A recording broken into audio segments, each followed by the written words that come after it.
Bienvenue. Le livre que nous allons décortiquer aujourd'hui s'intitule « Les Juifs et le Talmud » de Flavien Brenier. Ne faisons pas des heures sur l'auteur, rappelons simplement qu'il est né en Algérie française en 1881. Il brille avant tout par ses idées anti-maçonniques. C'est à ce sujet d'ailleurs que nous l'avions connu une première fois à travers une de ses études portant sur le démembrement de l'Empire ottoman. Le rôle du monde occulte et des gens de la Torah en terre d'islam, le rôle de la franc-maçonnerie en Turquie. Voilà, tel était le nom de cette étude. Revenons au livre. Mais alors, dans quelles eaux fangeuses ce livre va-t-il nous plonger? D'après son titre, c'est ce que nous pourrions nous demander. Eh bien, lisons les premières lignes. Elles sauront, à mon avis, tout de suite vous donner la température. Et attention, ça brûle. Ça commence ainsi. Aucun problème ethnique ou religieux ne s'est posé à travers l'histoire d'une manière plus générale, plus continue et plus obsédante que le problème juif. Aussi loin qu'on se reporte depuis que les Juifs sont campés au milieu des nations, on trouve les Juifs en lutte avec tous les peuples qui les ont reçus dans leur sein. Les convulsions de cet éternel conflit emplissent une partie de l'Antiquité et tout le Moyen-Âge. Un peu plus loin. Comment l'or pur s'est-il changé en plomb? Comment le peuple de Dieu est-il devenu la nation maudite? Comment les Juifs, qui vivaient depuis tant de siècles dans l'attente du juste, l'ont-ils crucifié quand il s'est montré à eux? Comment ceux dont les pères avaient reçu sur le Sinaï le décalogue de justice et d'amour l'ont-ils remplacé par la loi de la haine, du meurtre et de vol qui les régit aujourd'hui et qui s'appelle le Talmud? Je crois que le ton est donné. Nous voilà débarrassés du superflu, on va pouvoir aborder l'essentiel. Flavien Brenier, nous venons de le voir donc en introduction, part donc du postulat que le peuple hébreu reçut des promesses divines. C'est son postulat idéologique, pour commencer le livre, et c'est son postulat historique. Il commence ainsi. Il dit quelque chose de très important. Il dit que ce peuple hébreu, bien avant l'apparition du Talmud d'ailleurs, ne sut se montrer à la hauteur, il ne sut se montrer digne de les recevoir justement. Il apporte un exemple peut-être le meilleur exemple et le plus connu si vous êtes familier avec cette période ou ces lectures. C'est lorsque Moïse redescend pour témoigner et apporter à ses compatriotes la protection divine. Comment il les retrouve? Eh bien, il les retrouve dansant autour du veau d'or. Selon l'auteur donc, mais ce n'est pas le seul à penser ça, c'est une véritable preuve de l'appétence, de l'inclination de ce peuple à la nuque raide, petite référence à notre première vidéo sur le diable. Cette appétence donc pour la luxure et la cruauté. Deux autres facteurs aggravants expliquent aussi cette apostasie perpétuelle chez le peuple juif. Pardonnez ce néologisme. C'est le mélange ethnique et les luttes politiques. Ces deux facteurs empêchèrent une sorte d'unité saine et pérenne au sein du peuple juif. Voilà donc pour le préambule, voilà donc pour le décor. Maintenant commence l'action. Le destin de l'humanité bifurque. Il bifurque il y a 3000 ans, lorsque les Chaldéens vainquirent les Hébreux. Alors, les Chaldéens, à l'époque, ils ne sont pas comme les Assyriens qui rendaient esclaves les peuples vaincus, les humiliaient. Les Chaldéens, eux, ils les intègrent.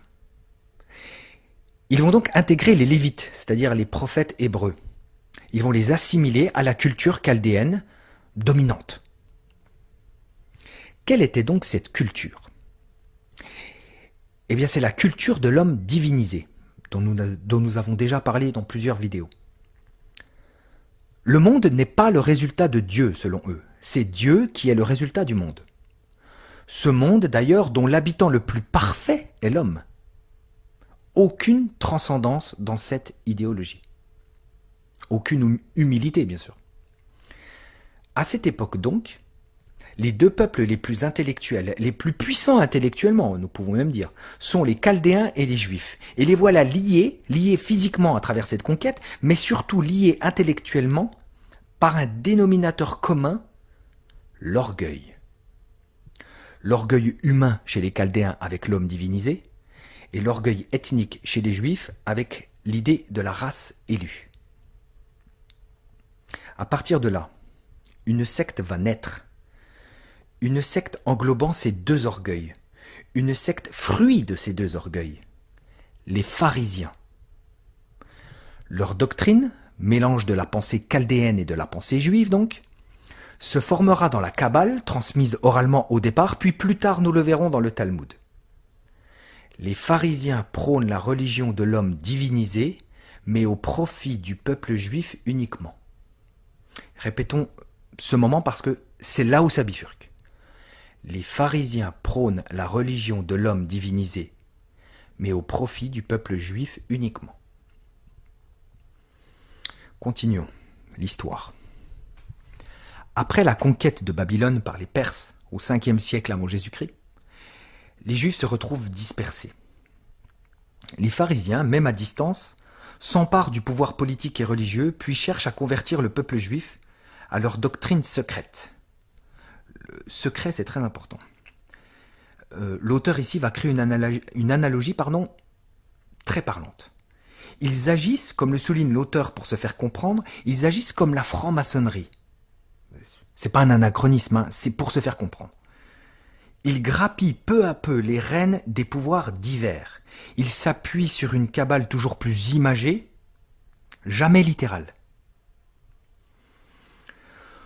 Beaucoup de Juifs vont y être sensibles et beaucoup de Juifs vont se détourner de certains principes hérités de Moïse, comme par exemple l'amour de l'étranger, ou comme le Messie surnaturel qui est remplacé par le Messie humain. Ils vont donc embrasser l'idéologie des pharisiens. À cette époque, un seul groupe résiste à ce raz-de-marée idéologique. Un seul groupe qui reste fidèle aux principes de Moïse, ce sont les Esséniens, dont Flavius Joseph en dresse un joli portrait. Ils s'isolent, ils évitent la confrontation avec les prosélytes pharisiens. C'est donc dans cette posture que se trouve le monde au moment de l'arrivée du Christ. Vous vous doutez bien que la rencontre entre le Christ et les pharisiens sera houleuse. C'est un euphémisme. À plusieurs égards, le Christ dévoilera leur turpitude, leurs mensonges, leurs incohérences. La suite, nous la connaissons. Nous vous laissons quelques secondes pour lire l'écran.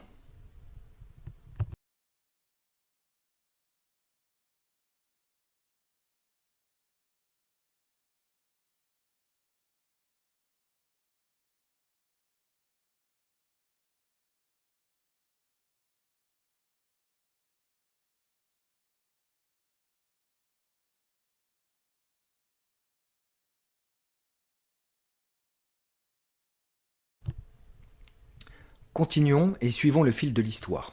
Nous voici maintenant dans notre ère, aux alentours des années 30. Et comme vous le savez, la parole du Christ se répand. Allègrement, facilement, aisément. Elle convainc, elle touche les cœurs. Les pharisiens qui régissent le Sanhédrin s'inquiètent grandement de cela. D'ailleurs, ils vont même faire lapider Étienne. Mais cela n'est pas suffisant, alors ils se lancent dans une opération de plus grande envergure.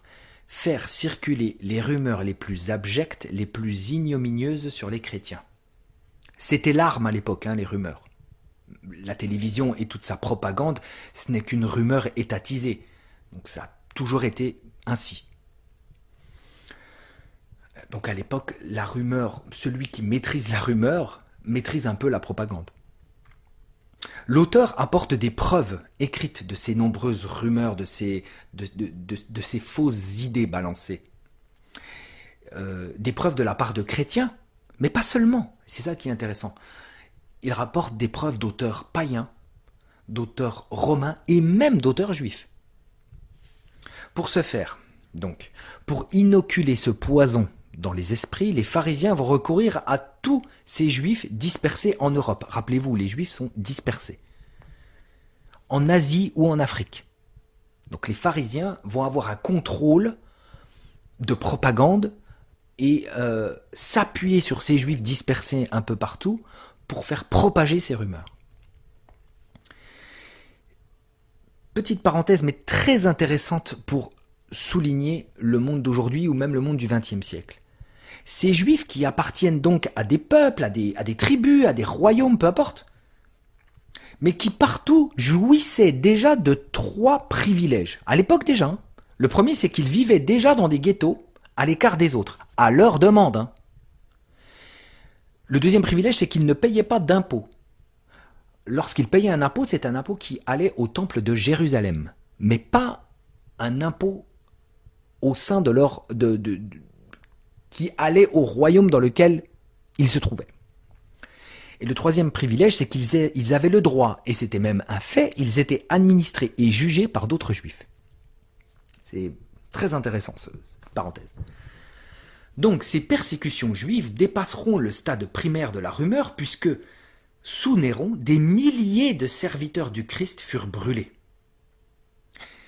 Et parenthèse, c'est d'ailleurs, deuxième parenthèse, c'est d'ailleurs à cette époque de violence, que certains écrits chrétiens, retrouvés plus tard par exemple dans la Didascalie, établissent la doctrine selon laquelle le peuple juif a cessé d'être le peuple de Dieu pour devenir le peuple du diable.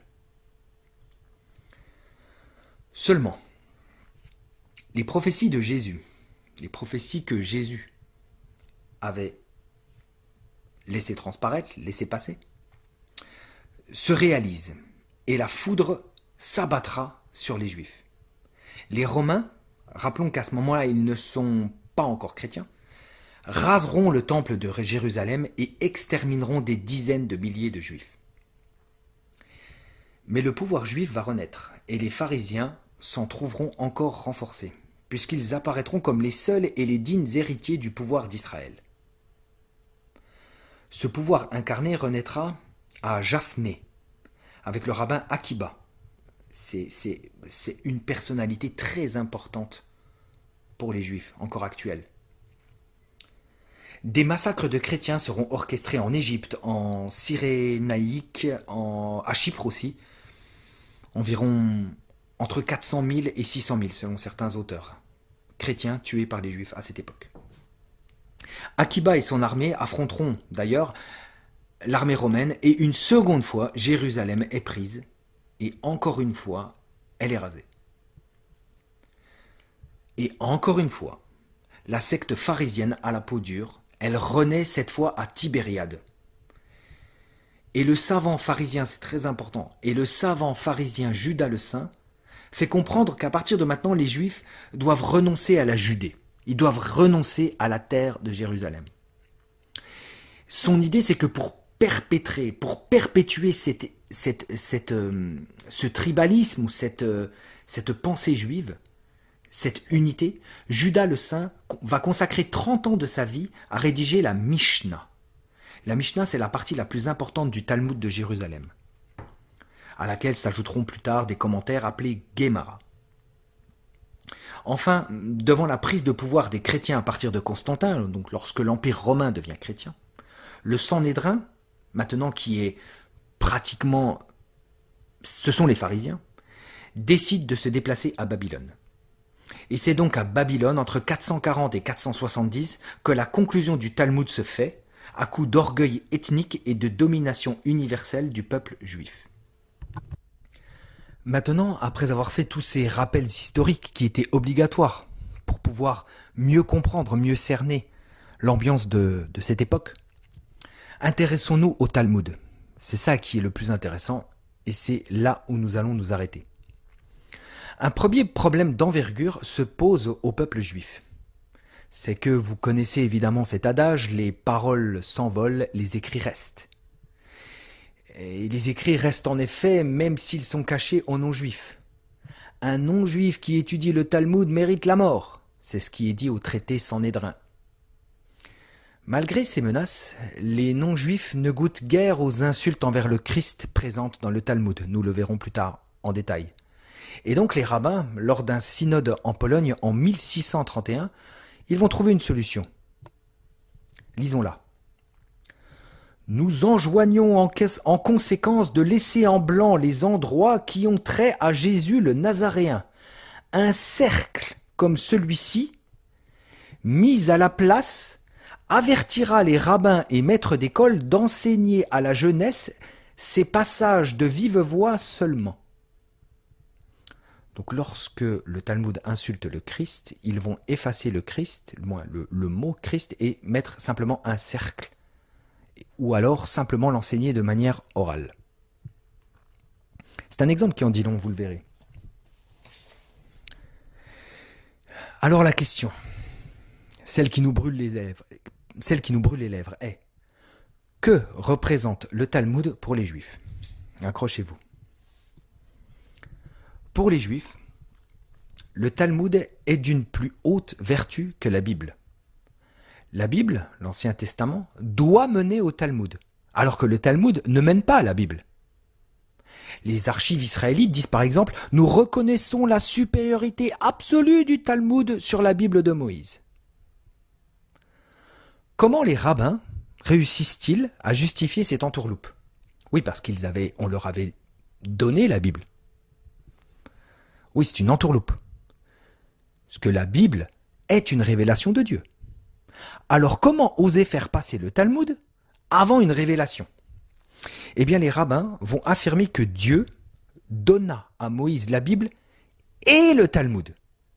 Mais le Talmud n'aurait été donné que oralement, histoire qu'il ne soit connu que du peuple juif en fait. Ok, mais ça a une conséquence considérable et à laquelle vous n'avez peut-être pas pensé. Quelle est cette conséquence? Eh bien, ça veut dire que les rabbins vont être l'objet d'une véritable adoration. Celui qui méprise les paroles des rabbins est digne de mort, dit le traité Érubin.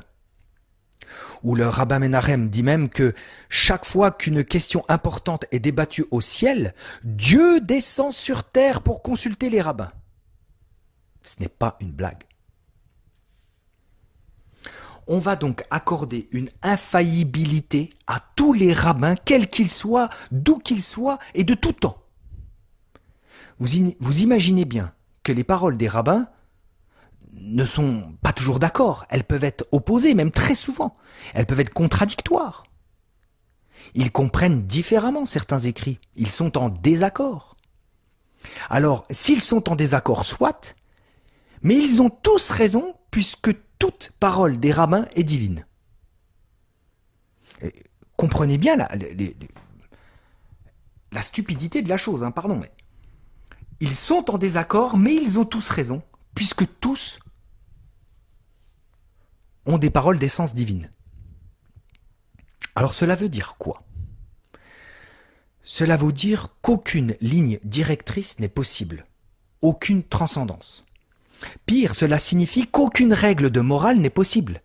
La morale n'est possible que si on dit « tu n'as pas le droit de faire ça, tu as le droit de faire ça ». Aucune règle droite n'est possible. Poursuivons sur l'absence de morale.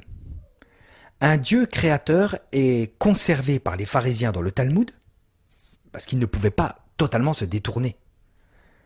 Mais Jéhovah y apparaît comme grotesque et amoindri. Pire, c'est Jéhovah qui attribue la responsabilité de tous les péchés sur terre. Donc, si un juif commet des péchés sur terre, aussi graves soient-ils, ce n'est pas de sa faute. Ils étaient prédestinés au péché par Dieu.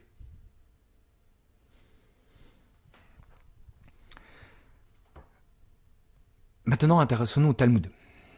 Que contient le Talmud? La première idée, c'est qu'il contient un peu de tout, dirions-nous. De la magie, des fables de la vie quotidienne, des histoires absolument insensées. Insensées dans le sens où il n'y a pas de morale, il n'y a pas de logique. Mais aussi une réécriture de la Bible. Mais pas que. La deuxième idée, c'est que dans le Talmud, la doctrine des pharisiens règne en maître. C'est le point le plus important de cette doctrine qui est répétée sans cesse. Le point le plus important de cette doctrine, héritée des Chaldéens, vous vous en rappelez, c'est la transmigration des âmes, mais des âmes juives. Alors, qu'est-ce que cela veut dire? Les âmes juives sont destinées à la vie éternelle. ça nous pourrions nous en douter. Elles sont envoyées dans les plantes, des animaux, des minéraux, je crois aussi parfois, des non-juifs aussi, mais pour toujours revenir enfin dans le corps d'un juif. Et le Talmud livre de nombreux exemples. Le plus connu et le plus controversé, c'est celui de l'assassin Ésaü, dont l'âme va se rendre dans le corps de Jésus, puis finira en enfer dans une cuve d'excréments bouillants, selon le Talmud, avec les âmes des non-juifs. Oui, les âmes des non-juifs finissent dans une cuve d'excréments bouillants. D'ailleurs, le seul moyen d'être sauvé pour un non-juif, c'est de se faire circoncire et de devenir prosélyte des juifs. Toute ressemblance avec personne actuelle ne serait que fortuite. La troisième idée présente dans le Talmud, c'est l'idée importante de la doctrine pharisienne, qui est celle de faire glisser la primauté religieuse et les responsabilités qui vont avec, du peuple juif, vers une supériorité ethnique. Expliquons-nous. Le peuple juif n'a plus besoin d'être juste avec les non-juifs. Le peuple juif se croit prédestiné à la domination du monde. Ce qui explique son non-amour envers le prochain, envers l'étranger. La preuve, c'est que le Talmud regorge d'écrits sur l'arrivée du Messie juif et tous les trésors de la terre leur appartiendront. Des présents, des tribus, des terres, des esclaves, 2800, ils auront 2800 esclaves. Des circoncisions en veux-tu en voilà, des gâteaux de miel, de la laine, d'accord ? Quatrième idée. Ce sont les écrits nombreux sur les goïs, c'est-à-dire les non-juifs. Car qui n'est pas circoncis est un étranger, dit le traité Bérach. Alors quelle image ont-ils, ces goïs, dans le Talmud, c'est-à-dire ces non-juifs ? Eh bien, la longue litanie des rabbins s'accorde à dire que leur nature est animale. Bon, ça dépend du rabbin, c'est chien, c'est âne, c'est porc, peu importe, c'est à la carte. Un exemple parmi tant d'autres, par exemple le rabbi Jalkut. Les juifs seuls doivent être appelés hommes, mais les goïms, venant de l'esprit impur, n'ont droit qu'au nom de porc. Nous touchons là le cœur, l'esprit du Talmud. C'est cette séparation, cette distinction définitive entre le juif et le non-juif. Cela justifie donc tous les mauvais comportements envers le non-juif. Le détester, le mépriser, lui mentir, le voler, l'utiliser, vouloir sa perte. Tout. Mais comprenez bien une chose. Si les biens de la terre et de la nature ont été donnés à l'homme,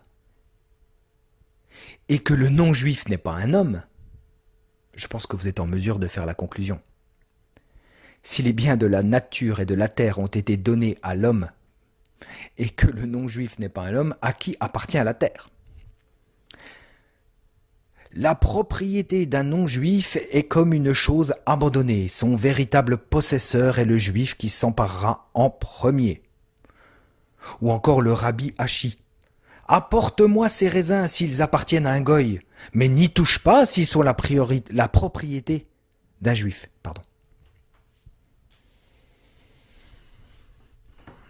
Le Talmud d'ailleurs donne des conseils, des recommandations pratiques pour voler le non-juif.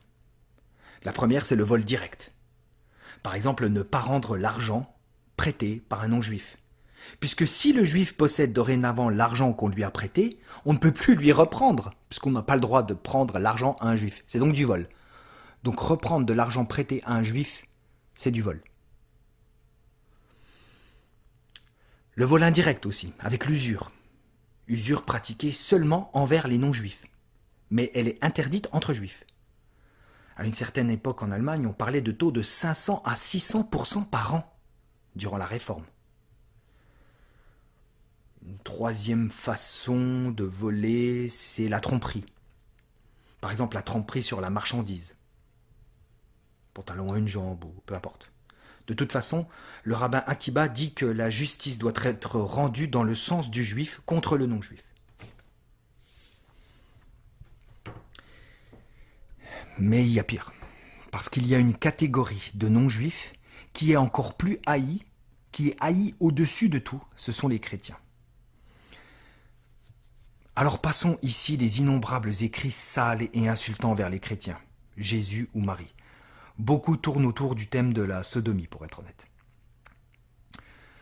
Enfin, dernier point important, c'est cette possibilité offerte aux Juifs par le Talmud de mentir aux goy. Mensonge excusé durant le Yom Kippour. Il y a une prière du Yom Kippour qui excuse ces mensonges. Flavien Brenier, au cœur de son travail précis donc, se met à la place d'un chrétien tolérant et ouvert et qui ferait deux objections. Alors imaginons un chrétien qui dit « Ok, mais tout ça est bien beau, mais le Talmud, c'est pas le livre primordial des Juifs, donc c'est pas la pensée primordiale, primaire des Juifs. » Faux, rétorque Brenier. Les rabbins en affirment la primauté, nous l'avons vu, et pire, les sionistes, parce que au début du XXe siècle, période à laquelle le livre a été écrit, c'est le début du sionisme. Les sionistes, c'est-à-dire ceux qui dominent le monde dans lequel nous sommes aujourd'hui, sont des talmudistes convaincus. Donc, première objection, morte. Deuxième objection, pardon. Ok, c'est bien beau, mais un juif peut très bien suivre le Talmud et faire preuve de probité et d'honnêteté en société. Faux encore, rétorque Brenier. C'est inconcevable, car un juif ne peut pas désobéir au rabbin au risque de devenir un excommunié, ce qu'on appelle le nidui ou le hérem. Alors là, nous avons le meilleur exemple et nous terminerons par cela. C'est l'exemple du rabbin Brouwer, qui a été excommunié en 1901 en France, pour ne pas avoir servi la communauté juive. Nous expliquerons pourquoi dans un autre livre dont nous sommes en train de terminer l'écriture. Et nous reprendrons cet exemple du rabbin Brouwer. Mais aujourd'hui, nous allons nous attarder seulement aux conséquences. Donc le rabbin Brouwer a été mandaté par la communauté juive de l'époque, au début du XXe siècle, de faire quelque chose pour la communauté. Il ne l'a pas fait. Il a préféré rester honnête intellectuellement. Voilà. Que s'est-il passé pour lui? Eh bien, les Juifs, la communauté, ils volèrent son argent. Ils l'accusèrent devant toute la synagogue d'avoir mangé du porc. Ils le frappèrent et ils le laissèrent à demi nu devant la synagogue. Brouwer fut aidé par le Secours catholique. En 1911, c'est-à-dire 10 ans après, un procès eut lieu, parce que ça avait choqué un peu la société quand même. Un procès eut lieu et le consistoire israélite de France fut condamné à quelques dommages et intérêts. Allons maintenant au-delà du livre, tâchons de lui apporter une plus-value. Alors rassurez-vous, une plus-value plutôt mince, tant le livre fut dense, le surcharger n'aurait d'ailleurs aucun sens. Cependant, deux petites remarques s'imposent avant d'entrer dans les constatations. Première petite remarque, le livre n'est pas antisémite. Il ne peut pas être qualifié ni attaqué comme tel. Ce n'est pas la communauté juive dans son ensemble qui est attaquée. Il peut être qualifié tout au plus d'anti-pharisianisme. Mais ce n'est pas une attaque en règle contre la communauté juive dans son ensemble. Deuxième petite remarque. Le livre ne peut pas être qualifié de complotiste. Qu'est-ce qu'un complot? Un complot, c'est une collusion ou une entente entre deux puissances dominantes au détriment d'un tierce. Et dans l'analyse de Brenier, il n'est pas question de ça. Brenier ne fait que relater un moment où l'histoire bifurque lors d'un brassage, d'un mélange culturel. Il a d'ailleurs une approche très classique de l'histoire, puisque c'est ainsi que l'histoire est enseignée dans les écoles, c'est-à-dire à partir de brassages culturels. Maintenant, 5 constatations sur les concepts généraux développés au creux de ce livre. 5 petites constatations nous viennent à l'esprit. La première, c'est que le judaïsme talmudique, En réalité, le judaïsme talmudique n'existe pas en soi. Il n'existe pas en soi parce qu'il n'existe que par son antichristianisme. En effet, le judaïsme talmudique n'a connu son essor, il n'a pu mesurer son développement qu'à partir du moment où Jésus a confronté les pharisiens. Qu'à partir du moment où Jésus a pointé du doigt leurs incohérences. Ce sont là les prodromes du Talmud. Le Talmud ne se crée que dans la rancœur, la revanche, la haine. Il n'existe, nous le répétons, que par son anticatholicisme. D'ailleurs, dans le Talmud, vous allez retrouver la description d'une religion qui est prévue pour annuler le christianisme, pour annihiler le christianisme. Cette religion s'appelle le noachisme. Nous en parlerons peut-être dans un prochain livre. C'est bien une preuve en soi. Deuxième constatation. La deuxième constatation est un paradoxe. En réalité, le judaïsme actuel, il ne doit sa survie qu'au christianisme qui est devenu hégémonique. C'est puisque le christianisme est devenu puissant que le judaïsme, qui était construit contre lui, a pu survivre. Un peu comme le diable qui survit dans le monde de Dieu. Troisième constatation. Le judaïsme talmudique, qui prône donc, nous l'avons vu à travers les écrits du Talmud, la haine, la séparation, le mensonge, bref. En réalité, il rend hommage de manière indirecte au catholicisme, qui lui est la religion de l'amour. Quatrième constatation, celle qui peut-être va faire tiquer.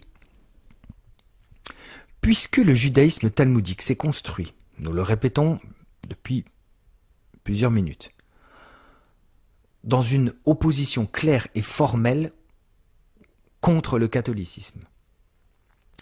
C'est donc une religion qui est basée sur le dualisme, c'est-à-dire nous, juifs, nous sommes le vrai, le bien, vous êtes pour ou contre nous, donc il y a toujours une opposition, et le catholicisme serait le faux, le mal, nous sommes contre. Vous voyez ce dualisme, ce mur qui sépare constamment deux idéologies.